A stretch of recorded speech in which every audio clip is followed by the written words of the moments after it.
Welcome to the Art Gallery Show. Today we have a special artist in the Media Center for the months of June and July. William Hemmerdinger is a sculptor, a painter, and a printmaker. Correct. Welcome to the show and welcome to the Media Center. Thank you. We're standing in your studio, which is a little bit different for us for a artist interview, but we couldn't resist. You've got some really amazing, beautiful pieces here. I'm standing next to something that we'll talk about in just a little bit. But first, tell us a little bit about yourself and where and when you got started in the art world. I started in the art world in Los Angeles in 1967. I went to Art Center College of Design where I studied traditional art forms, drawing, painting, and so forth. Over a period of time, I went to the university and then to graduate school, where I became much more interested in divergent art forms such as collage, sculpture from the standpoint of light space sculpture, environmental sculpture, things of this sort, environmental design. So in addition to taking an MFA in painting and sculpture and drawing, I also took a PhD in philosophy, specifically interested in what artists do and say with regard to the context in which they live and work. Over a period of time, of course, I began to teach and continued my artistic career in a variety of areas, not just in painting and sculpture, but also in writing about the arts. And it's been an amazing and exciting adventure from 1967 until 2016. So traditionally, you came out of school as a watercolor painter. And then all of these different types of mediums are now part of your repertoire here. A lot of artists seem to be stuck in one single medium, but you've branched out in so many different. What were some of the inspirations in branching out in some of those different art mediums?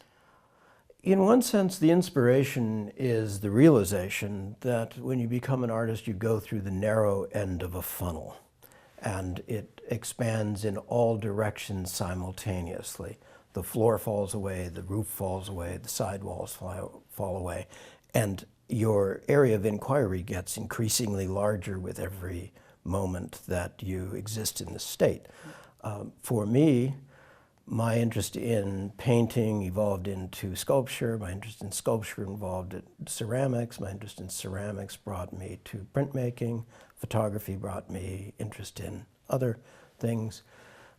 It is a porous, there are not barriers. From my point of view, being an artist is a very porous and amoeba-like kind of exchange where you start to absorb the environment and react, take in a lot of different material. For a time, I was, I believe, like many other artists and some of my students over the years who have resisted the notion of giving up what they know well.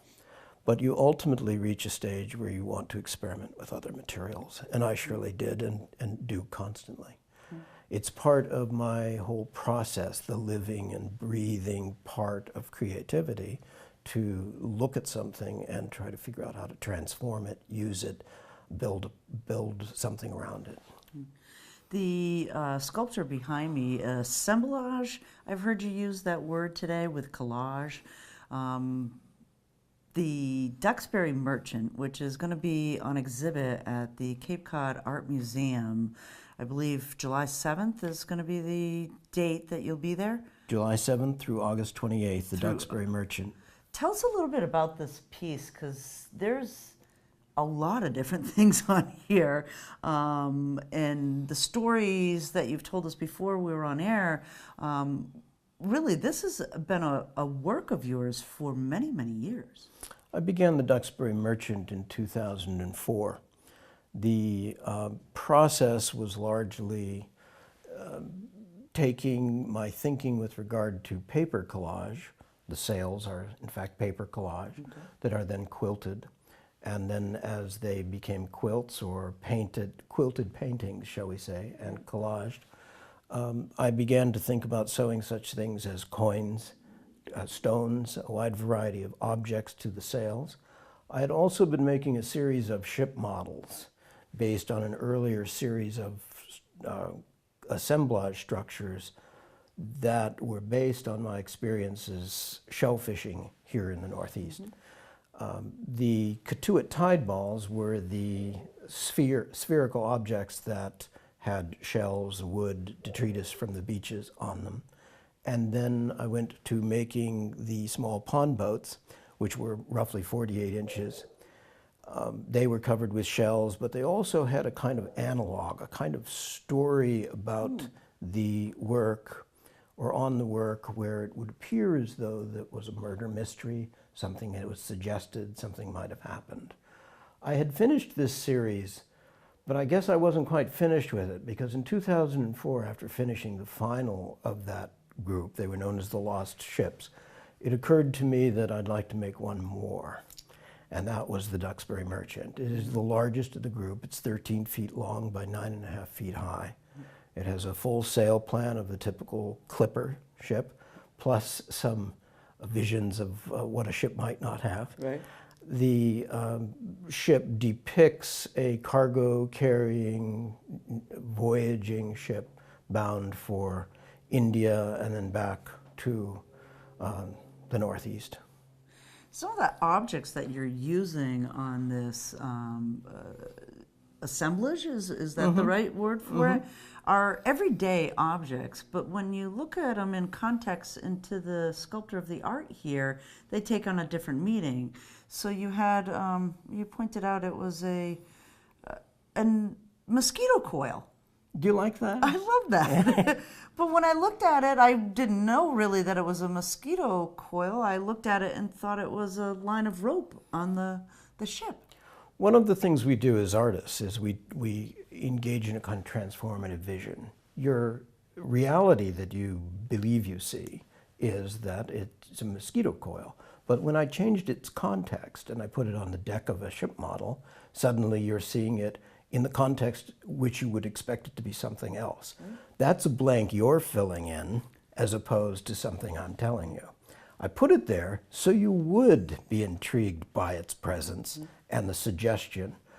So in one sense, we read the art that is in front of us, and the more things I can put in front of you that allow you to trigger certain memories or expectations or surprises, the more successful I become as an artist. Why does he hang coins on the sail? Right. Is it about avarice, greed, the seven deadly sins depicted in the ship model?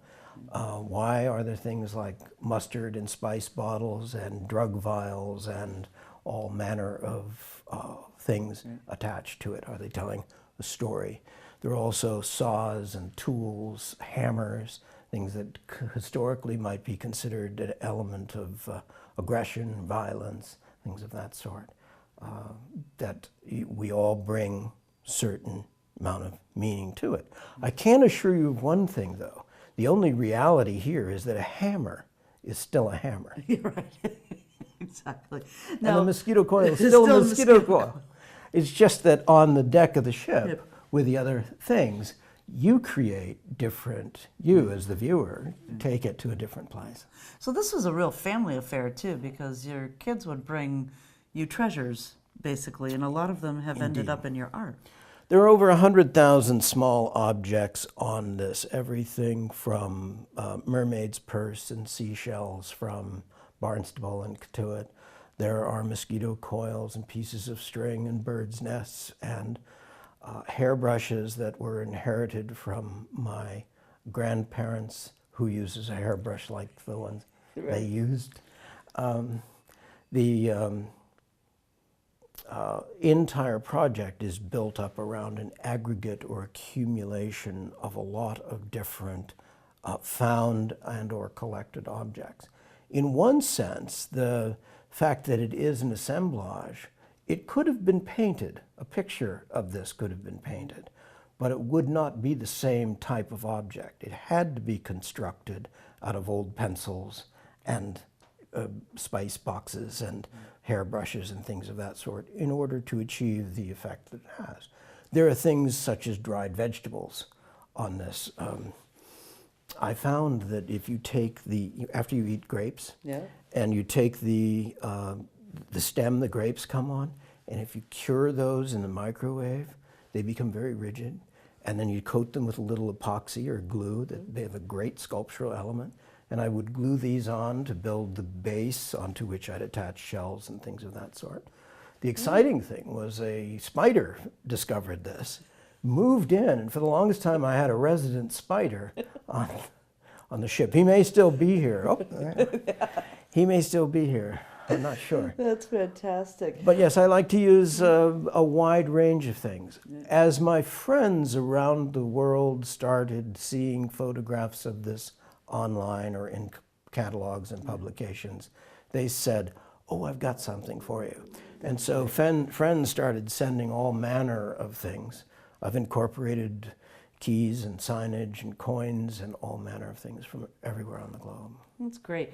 Before we leave the Duxbury Merchant, because you have so much more here we want to explore, the Duxbury Merchant is going to be at the Cape Cod Art Museum, but he's going to be missing the way that he moves, which fascinates me that you have a taxidermy coyote that will be part of this end work, but won't be at the museum.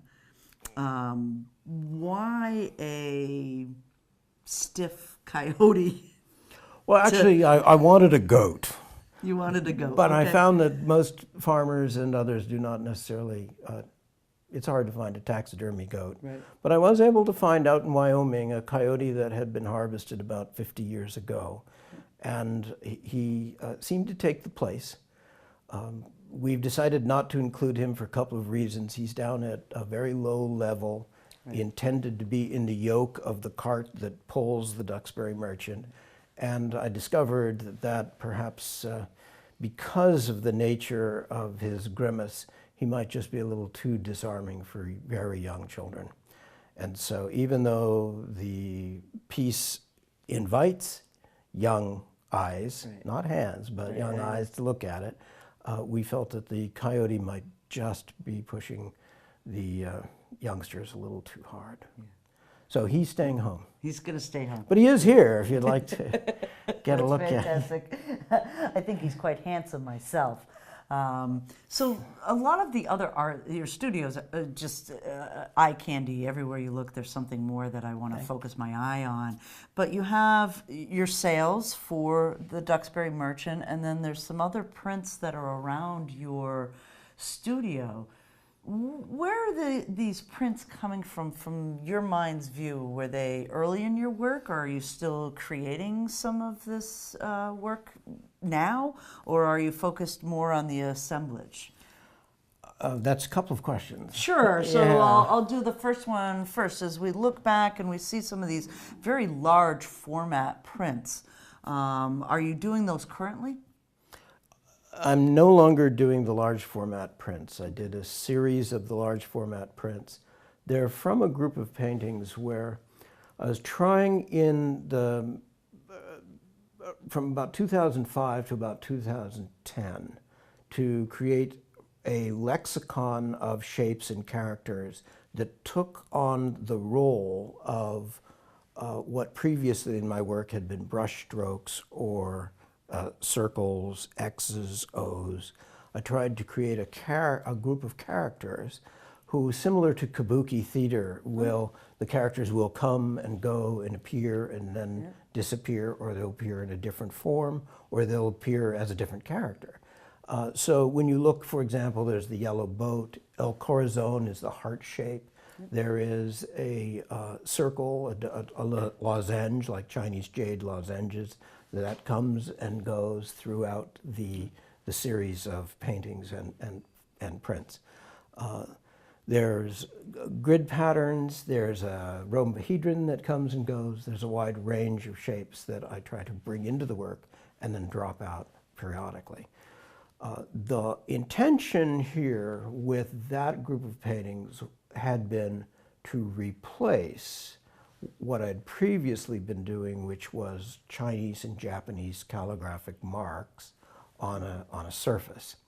In the 1970s, I did a series of paintings called the Mojave Sand series. They were reasonably successful in terms of carrying forward this notion of the use of a Western pictographic mark like the American Indian marks and the Chinese grass writing style. In the 80s, I developed this a little further, taking some of the oyster shell shapes. When we harvest shellfish, to keep it fresh, you keep it down in buckets inside the water. And when you look at the surface of the water, you see these irregular shell or crescent, sometimes circular shapes. I did a whole series of paintings called the Katuitt oysters that were part of the elaboration of that. They were obviously abstract paintings, but referential to a very clear, sensed and observed experience.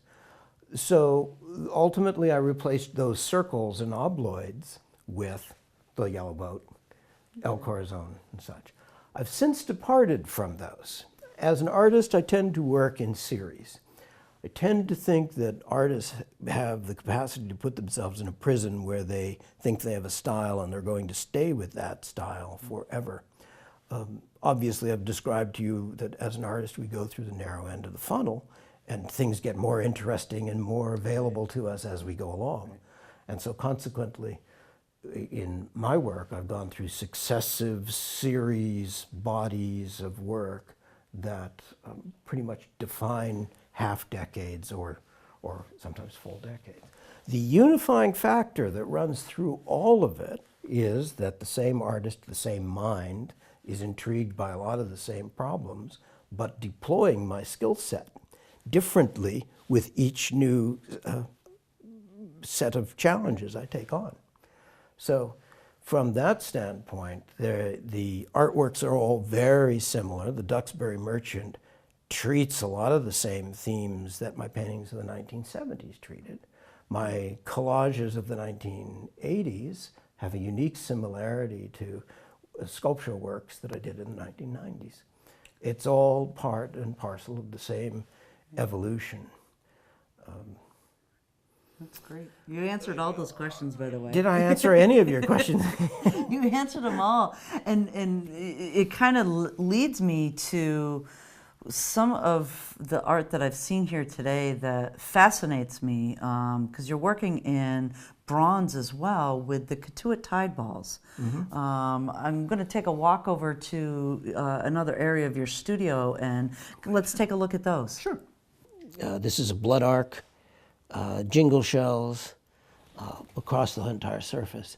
I've taken the shells that I find here on the beach, and once again, being a process-oriented artist, I like to take things, transform them, I'll put them onto other surfaces. In this case, the base was a foam sphere made out of sculptor's foam, and then I'll attach the shells. Sometimes I put crab's legs, claws, pieces of straw, things of this sort, cover it with an epoxy or an enamel or an acrylic paint, and then pull a three-piece mold from it. Mold that essentially eliminates all of the undercuts. You have areas where you might lose a portion of the mold, but I'm able to fill those portions of the shell where there might be an undercut or a damaged shell, such as what you see here. Take that three-piece mold, pull it off, take the original out. Once the original is out, but the mold will have a memory. It's a latex-based mold with plaster surround on it. And then once you pull the mold off, take the original out, put the mold back together, put it together with elastics, and then pour hot bronze or cast iron into the mold, and it will give you an exact replica of the original. In this particular case, these two are virtually identical, but this is cast iron. This was made from melted down radiators from a school in Dorchester. And this one is cast bronze. It's cast bronze. Right. So they're Katuitt tide balls. Right. So you're out there, you're a shell fisherman, fascinated with the shells. You just start picking up the shells, or is there a rhyme or reason to that? The reason why I was fascinated with the shells, I mentioned to you earlier that I'd done a series of prints and paintings called the Katuitt oysters that relied upon irregular or obloid circular shapes. I had an exhibition of these in 1984, 82 and 84 in Los Angeles. Both exhibitions were quite successful. And one of those pieces went on to become part of the Museum of Contemporary Art in Los Angeles. I was intrigued by the theme through the mid-'80s, but then I decided I wanted to depart from it a little bit by moving to the use of actual seashells and such. The first group I did, I attached jingle shells to a canvas, but it was not necessarily satisfying. I thought that I wanted to go more in the round, like the found objects we discover when we're digging and pulling our cog, fork, or rake. And that's how this series came into being. This is great. And you do these also in smaller formats, or are they always this large? This is about the largest of the group that I've done. I've done them smaller, but one of the things you discover as an artist is that there's an optimal size for each idea. Yeah. And I'm sure that Ansel Adams discovered that the 16 by 20 was the perfect format for his large format photographs, right? I'm sure that other artists in a wide range of disciplines discover that there's a certain size or length of time for the product that they're producing, the idea they want to convey. I made some very small ones. They were overpowered by the size of the shells. I made some very large ones, and they looked a little bit like storm moorings. And I didn't want to go in either direction. So this was the optimal size. This is 8 3/4 in diameter. They're perfect. Yeah. I love them. One of these, thank you. One of these is included in the 15th Venice Biennial in Venice, Italy, this next month. Folks at the Media Center, when you display, will be able to see these as well. And then you have some other art here that will be displayed at the Media Center. Tell us about these little, we go from a very large Duxbury merchant that's 40, seems like feet to me. It's very large. But then we look at these little 6x6s. So there's these different sizes that you are experimenting with. In your painting, what's from a very large that's behind you to a very small? How does that happen? It fascinates me that you can stand in front of a very large canvas and fill it and have it look amazing. And then these small canvases, there's so much detail to it as well. It seems almost as larger than life. Well, you may think that it's idiosyncratic to go from 6 inches to 70 inches and back to 6 inches and so forth. But it's really part of the process. Part of the process from the standpoint that every one of the small canvases is an exploration for a larger canvas. You could also reverse that description and say that every large canvas is a study for the smaller works as well. There are some great surprises in art history. For example, if you look at the Mona Lisa, it's incredibly small. Here she has this huge reputation, right? But it's an incredibly small painting. Dali's Time is the Persistence of Memory, if you see it at the Museum of Modern Art in New York, is postcard size. And people are shocked because the reproductions we've seen throughout our life with the clock folding over the edge of the table, the reproductions we see are 5 times the size of the actual painting, right? So there is an extent to which certain artworks defy their actual scale. And in one sense, with these smaller paintings, I focus on a specific shape or a specific color idea, certain aspect of the palette that I'm choosing to develop. Sometimes, surprisingly, you get a 6 by 6 painting that is very bold and looks as though it could be 72 by 72 inches. That is an interesting phenomenon that you're mentioning. Yeah. I think it's part of what we do as artists. We continue to explore not just the materials, but the way our ideas are malleable. Just as I'm taking the same idea of the mermaid's purse that you see on the deck of the Duxbury Merchant, and there's a little painting right here of a mermaid's purse. That one's black, the actual mermaid's purse, covered with another paint to add to its surface. And this one is painted pink. Well, I don't think anyone's ever seen a pink mermaid's purse. I haven't. But nevertheless, it's that artistic license that I'm exploring, the sheer poetry of being able to explore what it's like to have ideas and develop them in a myriad of different materials and a myriad of different shapes, configurations. One of the things that I always think about is the American art critic Sadakichi Hartman, who wrote for Alfred Stieglitz's journal Camera Work. Sadakichi Hartman said, "With every human being that is born, something exists that will never exist again when death closes their eyes." This, in part, was Hartman's rationale for understanding something as unique. In 1901, 1902, you started to see Picasso drawings show up in New York. This challenged the conventions of known art at that time. And so,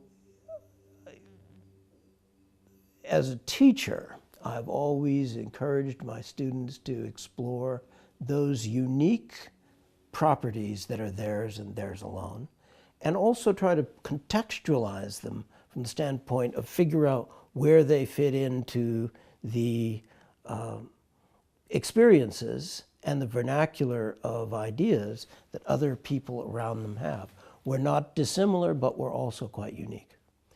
That's a great way to put it, and actually one of the last questions that I had for you is, you are a teacher of art, and you have seen many students over your time. What is a reoccurring theme that you try to impart to each of those students, besides having, you know, something original within them, but because you've changed or evolved in your own art? What do you tell a student who has learned watercolor or has learned to be a sculptor? What happens 20 years, 30 years down the line? What advice would you give those students in years to come? Ouch. That's a challenging question. The challenging part of that is, what advice would you give them with regard to 30 years to come? Obviously, from my perspective, there is nothing better to do than to be an artist. Do you start this perhaps naively thinking, I want to create something that will become part of the marketplace and will create a comfort zone for me, and I can continue to replicate and repeat that? So there is a kind of a commodification or commercial side to what we train people to do. But there's also this other dimension to it that is the much more challenging thing to articulate. People are better people when they have creativity as a major element in their life. Whether it's cooking, or whether it's embroidery, or whether it's making paintings or murals or ceramics, photography. People genuinely are more humane, more understanding of one another, and they move this laterally into the economy. They they become part of the engine of local economies. They can become very influential in the educational community, in the creative community, in the commerce of an area. I tend to think that you want your students to leave with a skill set, but also be aware of the fact that they're going to deploy that skill set to make the world a better place, right? And so there is an extent to which you've prepared them as your minions to go out and make the effective product, the effective argument for the arts. But ultimately what you're doing is you're making the world a better place. And if they're aware of this, they can move toward that goal. There is an extent to which John Dewey, the American philosopher who was a non-theist, had the belief that the creative process completes the human the organism, right? Yeah. So the organism will gradually evolve into being more fully developed, and at the very top of that chain of evolution, bear in mind he's a non-theist, right, is creativity. So your being is most fully realized by a creative human being. Now, there are theists who would take the other side of this, but we as artists still win the argument, right? Because they would make the argument that creativity or the creative production is the highest achievement of mankind and therefore completes God, right? Right? Because theoretically, God would want us to do our best, right? So there is an extent to which, however you pursue the creative process, life without creativity is in many ways rendered invalid. I mean, people do live, and they live their entire lives without it, but their communities are largely enhanced, and their own lives are greatly enhanced, and their families are greatly enhanced by their creativity.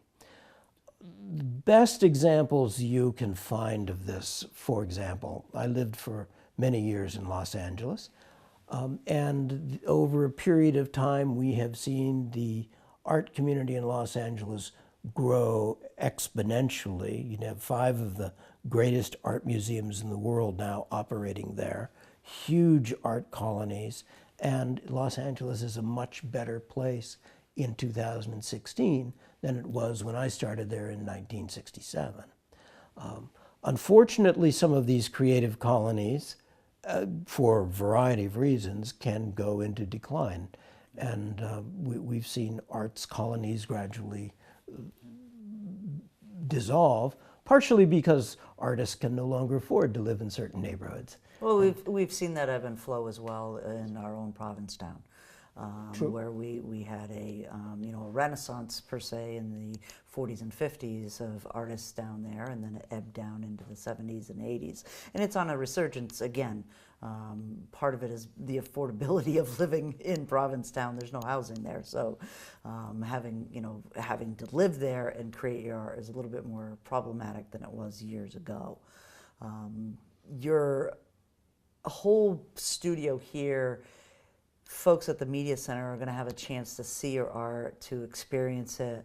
Your Duxbury Merchant will be at the Cape Cod Museum of Art in Dennis from July 7th through August 28th. We really are honored that you're at the Media Center. We can't wait to see, obviously, your full exhibit there at the Media Center starting in June.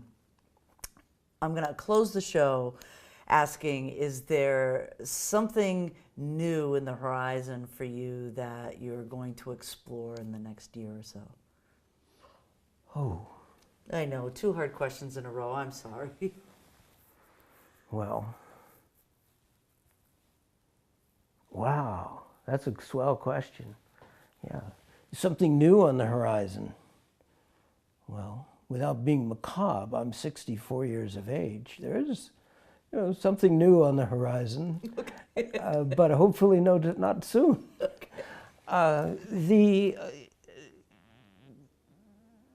The one aspect of my existence as an artist is I tend to think that a lively mind is what I'm trying to keep. I'm trying to remain as childlike as I possibly can. Even as I grow older and I've taken falls off of scaffoldings and I can't do a lot of the things I used to do, I still try to maintain as lively a mind as possible. It's a lot more difficult to do a 20-foot mural now than it was 15 years ago. So hence, I am coming to the realization that there are certain things that I cannot do. I try to innovate and put as much of myself and my ideas into, shall we say, smaller and smaller plans. Doesn't mean they're any less consequential. They're just, I'm faced with being reasonable in my expectations with regard to the scale of the materials I'm able to work with. Once I could lift very large and heavy bronzes. Now I'm a little bit more careful. So as far as the physical reality of my work as an artist, I have to make adjustments. I do think that I've led a very full life as a visual artist and produced a tremendous amount of work that has found its way into museums and such. But I don't think I'm quite finished yet with certain aspects of the argument. And I think if I were to characterize something that is left incomplete that I would like to do, it's helping other artists lead as full a life as possible and understand the foundations by which they can be part of a creative economy, be knowledge workers who can get out into the world and contribute to the arts community, which generates as much revenue locally as well as nationwide as plumbing, electricity, other industries.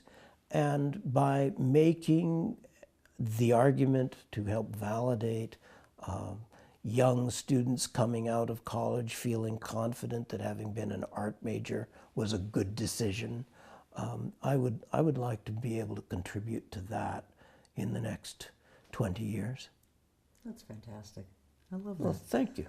Thank you, William, for a great conversation today. One of the best artist interviews that I've done. You're very passionate about your work and about art in general. And we're looking forward to your exhibit here at the Media Center in June and July. And then obviously the Duxbury Merchant over at the Cape Cod Art Museum. Thanks again. My pleasure. pleasure. Wonderful. Thanks for coming. I'm Paula Hersey, and this is the Art Gallery.